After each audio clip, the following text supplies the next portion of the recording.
எனது 1ஆம் வகுப்பு ஆசிரியை திருமதி சரோஜினி அவர்களையும், எனது 2ஆம் வகுப்பு ஆசிரியர் திரு துரைராஜ் அவர்களையும், எனது 3ஆம் வகுப்பு ஆசிரியை கிறிஸ்டினா அவர்களையும், எனது 4ஆம் வகுப்பு ஆசிரியர் திரு நல்லதம்பி ஞானக்கன் அவர்களையும், எனது 5ஆம் வகுப்பு ஆசிரியர் திரு சச்சிதானந்தம் அவர்களையும், எனது 6ஆம் வகுப்பு ஆசிரியர் திரு அமல்ராஜ் அவர்களையும், எனது 7ஆம் வகுப்பு ஆசிரியை வெள்ளத்தாய் செரீன் அவர்களையும், எனது 8ஆம் வகுப்பு ஆசிரியை வசந்தி அவர்களையும், எனது 9ஆம் வகுப்பு ஆசிரியை திருமதி நவநீதம் அம்மா அவர்களையும், எனது 10ஆம் வகுப்பு ஆசிரியை சூரியகுமாரி அவர்களையும் கஸ்தூரிபாய் அவர்களையும், எனது 11ஆம் வகுப்பு 12ஆம் வகுப்பு ஆசிரியர்களான திரு ஞானராஜன், பிரைட் இன்பராஜ், செல்வினால், யாழினி, சத்தியசீலன் உள்ளிட்ட அத்துணை ஆசிரிய பெருமக்களையும் நான் இந்த நேரத்திலே நினைவு கூறுகிறேன். காரணம், வாத்தியார்கள் என்றால் பாடம் மட்டும் எடுப்பார்கள். ஆனால் இங்கு 3 வாத்தியார்கள் படமே எடுத்திருக்கிறார்கள். ஆகவேதான் என்னுடைய ஆசிரியர்களை நான் நினைவு கூற கடமைப்பட்டிருக்கிறேன். ஏன் ஆசிரியர் அவர்கள் படம் எடுத்திருக்கிறார் என்று சொன்னால், இங்கே படித்தவன் சொன்னால் அங்கே எவனும் கேட்கறதில்ல, ஆனால் நடித்தவன் சொன்னால் கேட்குறான். அதனால தான் அவங்க படம் எடுக்க வந்திருப்பார்களோ என்பது எனக்கான ஒரு ஐயம். ஆனால் கதை சாராம்சம் அவர்கள் கேட்டிருக்கிறார்கள். இந்த கதையை பண்ண வேண்டும் என்கின்ற உந்துதல் அவர்களுக்கு இருந்திருக்கிறது.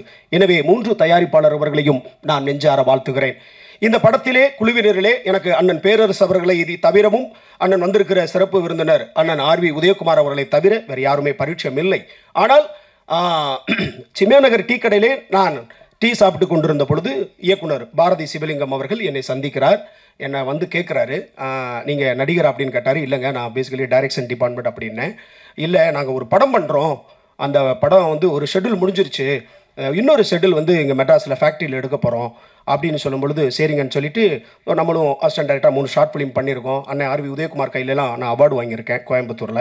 ஸோ அந்த லைன் கேட்டேன், இந்த மாதிரி ஒரு போராளியான ஒரு குணம் அப்படின்னு சொன்னாங்க. சரி, ரைட், ஓகே பண்ணுவோம் அப்படின்னு சொன்னேன். அப்போ தம்பி கேட்டார், இந்த லீட் ரோலை பண்ணுற வைகுண்டம் அப்படின்ற கதாபாத்திரத்துக்கு நீங்கள் யாரை ஃபிக்ஸ் பண்ணியிருக்கீங்க அப்படின்னு கேட்டேன். ஐயோ, அவரை தான் நான் தேடிக்கிட்டு இருக்கோம். உங்களுக்கு தெரிஞ்ச நோன் ஃபிகர், அதாவது முகம் தெரிந்த ஒரு நபர்னா எனக்கு டக்குன்னு இமீடியட்டாக தோணுது அண்ணன் பேரரசு அப்படின்னு. ஐயோ ஓகே அப்படின்னு லட்டு மாதிரி எனக்கு ஓகே அப்படின்னு சொன்னார். சம்பளம் அதை நான் பார்த்துக்கிறேன், நீ விடு அப்படின்னு சொல்லிட்டு அண்ணனுக்கு ஒரு ஃபோன் அடித்தேன். இந்த மாதிரி ஒரு தம்பியை சந்தித்தேன் அப்படின்னு அலுவலகத்துக்கு வர சொன்னாங்க. இயக்குனர் அலுவலகத்துக்கு வந்து கதை கேட்டார். ஒரு அவுட்லைனை மட்டும்தான் பாரதி சொன்னார். சொல்லும் போது பேரரசு அவர்கள் திருப்பாச்சி, சிவகாசி, திருப்பதி, திருவண்ணாமலை, தருமபுரி, பழனி இப்படி படப்படங்களை பல முன்னணி இயக்குநர்களை வைத்து இயக்கி வெற்றியும் கொடுத்து அந்த படத்தை அத்துணை பாடல்களையும் சூப்பர் ஹிட் ஆக்கிய ஒரு பேர் அரசன். அவர் ஒரு வார்த்தை சொன்னார், நுட்பமாக கவனிங்க. இந்த கதையில் மாணவர்களை அடிக்கிற மாதிரியோ அல்லது சாதியை பற்றியோ தழுவல் இருந்துச்சுன்னா இந்த படம் எனக்கு வேணாம் அப்படின்னு சொன்னார். மாணவர்கள் மீது அவருக்கு இருக்கக்கூடிய அந்த அக்கறை, அந்த வெளிப்பாடு தான் இந்த படத்தில் ஒரு முக்கியமான ஒரு வலுவான வைகுண்டம் கேரக்டர்.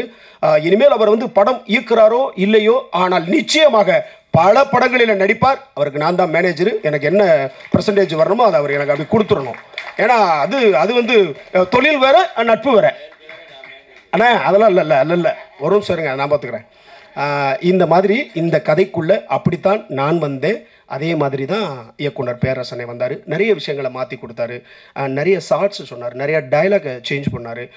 அவருடைய காஸ்டியூமு, அவருடைய லுக்கு, அந்த மாடுலேஷன் அதெல்லாம் பார்த்தீங்கன்னா அதாவது நம்மளை சொல்லக்கூடாது. நீங்கள் படம் பாருங்கள். படம் பார்க்கும் பொழுது இப்படி ஒரு பேரரசை வந்து இப்படி ஒரு தம்பி இயக்கியிருக்கிறார். அது மாதிரி பாரதி வந்து கதை, திரைக்கதை, வசனம், இயக்கம், பாடல்கள், நடிப்பு, முதல் படத்திலேயே இத்தனை துறைகளையும் கையாளு என்பது அவ்வளவு எளிதான ஒரு விஷயம் அல்ல. அதற்கே தம்பி பாரதிக்கு என்னுடைய நெஞ்சம் நிறைந்த வாழ்த்துக்களை நான் உரித்தாக்கிக் கொள்கிறேன். இதெல்லாம் யாருக்குமே கிடைக்காது. முதல் படத்தில் வந்து எல்லா துறைகளும் கிட்டத்தட்ட ஒரு 6 துறை எடுத்திருக்கிறாரு. ஒரு மனுஷன் வந்து விரல்களால் இசை மீட்டலாம், ட்ரம்ஸில் இசை மீட்டலாம், அல்லது தபேலாவில் வாசிக்கலாம். இப்போ நாளாக கூட ஆரம்ப காலங்களில் பழக்குரல் பண்ணும்போது வாயிலே மியூசிக் வந்து போட்டு நான் ராஜா சார், கங்கைபரன் சார் முன்னாடியே கூட நிகழ்ச்சியெல்லாம் பண்ணியிருக்கேன். ஆனால் ட்ரம்ஸ் சிவமணி அவர்களால் மட்டும்தான் தனது சுவாசத்தில் கூட ஒரு இசையை இந்த சமூகத்துக்கு தர முடியும் அப்படின்னு சொன்னால் அண்ணன் ட்ரம்ஸ் சிவமணியன். அவரை பார்த்து தான் நான் வந்து அந்த எட்டுப்பட்டி ராசாலில் வந்து அந்த பஞ்சு மிட்டாய் சேலகட்டின்னு ஒரு பாட்டு இருக்கும். அதில் வந்து அந்த ஒரு பிஜிஎம் வரும். எனக்கு வந்து இப்போ நான் இதெல்லாம் பேசணும்னு வரல, ட்ரம்ஸ் சிவமணியன் நான் பார்த்தோன்னே அதில் வந்து ஒரு மியூசிக் இருக்கும் பாருங்க.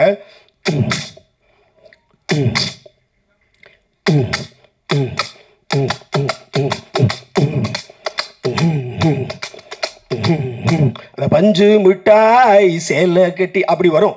இப்படியெல்லாம் நாங்கள் வந்து இதெல்லாம் கற்றுக்கிட்டு இருந்தோம். இன்றைக்கி அவ்வளோ பெரிய ஒரு ஜாம்பவான் வந்து இருப்பது உள்ளபடியே மகிழ்ச்சியை தருகிறது. அதே போல் ஆர்வி உதயகுமார் அண்ணன், அவருடைய அனைத்து வெற்றி படங்களுக்கும் நாம் எல்லாருமே ரசிகர்கள். கொஞ்சம் நேரம் எடுத்துக்கிட்டாலும், ஏன்னா ஒரு புது ஒரு படம், ஒரு 3 தயாரிப்பாளர் வந்திருக்காங்க, ஒரு தம்பி வந்திருக்கிறாரு, ஒரு புதிய இயக்குனரை இன்றைக்கி நிறைய பேருக்கு வாழ்த்துவதற்கெல்லாம் மனசே இல்லைங்க. இவன் ஒளியணும், இவன் சாமணும், இவன் வளரக்கூடாதுன்னு தான் நினைக்கிறானுங்களே ஒழிய மனசார ஒருத்தனை வாழ்த்துறதுக்கு இங்கே வாய்ப்பே இல்லைங்க. ஆனால் அவருக்கு இருக்கிற வேலையெல்லாம் விட்டுட்டு எவ்வளோ பெரிய டைரக்டர், கிழக்கு வாசல், என் ஊரில் தான் ஷூட்டிங்கு, தலிக்கு வந்து உழுக்கு குளிக்கு வரும் கண்ணாலே அந்த பாடல் எடுத்துருக்கும் போது நான் ஷூட்டிங் வேட போயிருக்கேன். அதே மாதிரி பார்த்தீங்கன்னா கமல் சாருக்கு ஒரு வந்து அற்புதமான ஒரு படம், ரஜினி சாருக்கு மறக்க முடியாத ஒரு எஜமான்ற படம், ஒரு கேப்டன் விஜயகாந்த் ஐயாவுக்கு சின்ன கவுண்டருக்கு மேலே அங்கே ஒரு படம் வேணும். அதில் ஒரே ஒரு ஷார்ட் கம்போசிஷன் பாருங்கள். சுகன்யா மேடம் வந்து ஒரு மொய் விருந்துன்னு வச்சுருப்பாங்க. அந்த மொய் விருந்து எதுக்கு வைக்கிறாங்க அப்படின்னா, தன்னுடைய வறுமை அல்லது தன்னை பொருளாதார இழப்பு அல்லது ஏதாவது ஒருத்தவங்க கடன் பட்டிருந்தாங்கன்னா சொந்த பந்தத்திட்ட சொல்லி ஒரு 50 பேருக்கு வந்து இந்த மாதிரி நான் மொய் விருந்து வச்சுருக்கேன் அப்படின்னு சொல்லி வீட்டில் சமைச்சு போட்டு அந்த இலைக்கு பின்னாடி அன்னைக்கு 5 ரூபாயோ 10 ரூபாயோ 20 ரூபாயோ அப்படி வச்சு கொடுப்பாங்க. அப்படியே ஷார்ட் போய்கிட்டே இருக்குது, கேமரா போயிட்டே இருக்குது, ஒவ்வொருவரும் சாப்பிட்டுட்டு எந்திரிச்சிட்டு போகிறாங்க. ஒவ்வொரு இலையை மடக்கும் பொழுது அப்படி அவங்க சுகன்யா எடுக்கும்போது உள்ள 5 ரூபா 2 ரூபா 10 ரூபா அப்படி இருக்கும். ஆனால் விஜயகாந்த் சார் சாப்பிட்டுட்டு அப்படி போய் சுகன்யா மேம் எடுக்கும்போது பார்த்தீங்கன்னா உள்ள தாலி இருக்கும், ஒரு பேக்ரவுண்ட் மியூசிக் ராஜா சார், அப்படியே டைட் க்ளோஸ் இங்கே ஒன்று கட் பண்ணால் சுகனி ஐஸுக்கு ஒரு க்ளோஸு, அப்படியே வாக் பண்ணுறாங்க. திரும்பி பார்த்தா வெள்ளை வெட்டி சட்டையில் அப்படியே கேப்டன் போகிறாரு, பேக்ரவுண்டில் ராஜா சாரோட அந்த வானத்தை என்ன மாதிரி கம்போசிஷனுங்க. ஒரு ஷார்ட்டில் எவ்வளோ பியூட்டி, காசு கொடுக்குறது விஷயம் இல்லைங்க, வாழ்க்கையே கொடுத்துருக்கிறாரு ஒரு பெண்மணிக்கு. அப்போ வந்து அந்த தத்துரூமான அந்த காட்சியை எப்படி மையப்படுத்தி எடுத்திருக்காரு பாருங்க. அதுதான் சொல்றேன். என்னன்னா உதவி இயக்குனர்கள் புரிஞ்சுக்கிறோம். இப்போ என்ன மாதிரியெல்லாம் அன்னைக்கு தெரியல, ஆனால் இன்னைக்கு வந்து கத்துக்கிற போது அந்த கிரேட் கம்போசிஷன், அப்படிப்பட்ட ஒரு டைரக்டர் இங்கே வந்து இந்த குழுவினரை வாழ்த்துவதற்காக வந்திருக்கிறார். இந்த படத்தில் பார்த்தீங்கன்னா நான் ஒரு நல்ல கேரக்டர் தான், எனக்கு கொடுக்கப்பட்ட வேலையை நான் சிறப்பாக செஞ்சுருக்கேன். அதில் வந்து என்ன அந்த ஃபேக்ட்ரியில் வேலை பார்க்குறவங்களுக்கு தட்டி கேட்ட ஒரே ஒருதுக்காக அடின்னு அடிச்சாருங்க. எப்படி இன்னைக்கு வந்து திருப்புவனம் மடப்புறத்தில் அந்த அஜித் குமார்ன்ற தம்பியை நாயக்கணக்கு அடிச்சாங்களோ, எந்த விதமான ஒரு ஆதாரமும் இல்லாம ஒரு கேடுகட்ட அயோக்கிய பொம்பளை சொன்னான்ற ஒரே ஒரு காரணத்துக்காக அந்த அப்பாவி பையனை அடிச்சு நாயக்கணக்கு அடிச்சு டெல்லியில இருந்து தலைமைச் செயலர் இருந்து ஒரு ஐஏஎஸ் த்ரூ த தமிழ்நாட்டில் இருக்க தலைமைச் செயலர் IAS, SP, DSP, inspector, sub inspector, police தனிப்படை பிரிவை வச்சு அடிச்சே எப்படி கொண்டாங்க.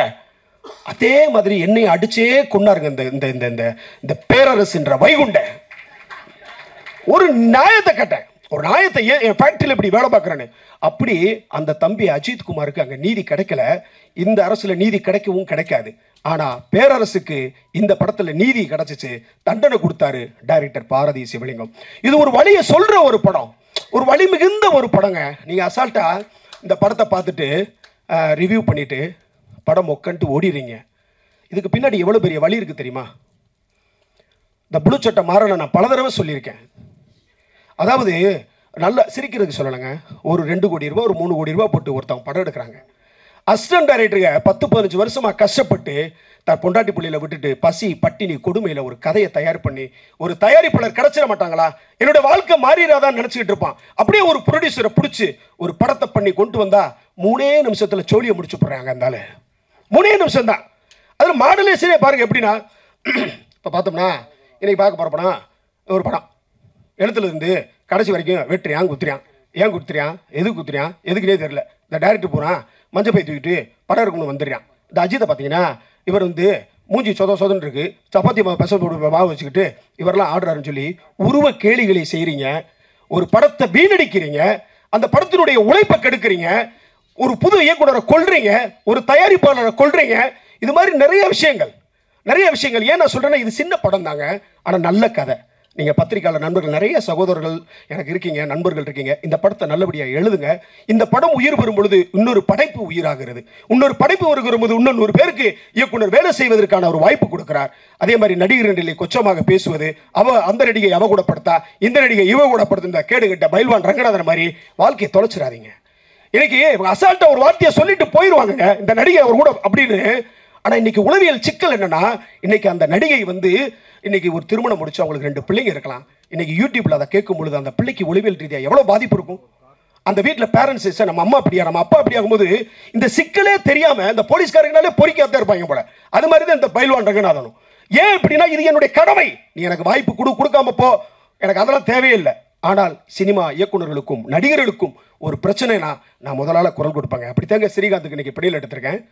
என்னுடைய ரெஃபரன்ஸில் தான் ஸ்ரீகாந்த் என்னுடைய அட்வொகேட் ஃப்ரெண்ட்ஸை வச்சு தான் அவரை வெளியில் எடுத்திருக்கேன். அவர் கைது பண்ணும்போது எத்தனை மீடியா போய் அவரை போய் அசிங்கப்படுத்துறீங்க, அவமானப்படுத்துறீங்க. ஏதோ ஒரு மன உளைச்சல் பயன்படுத்திட்டாரு, தப்பு தான், இல்லைன்னு சொல்லலை, அரசாங்கம் தண்டனை கொடுக்கட்டும்.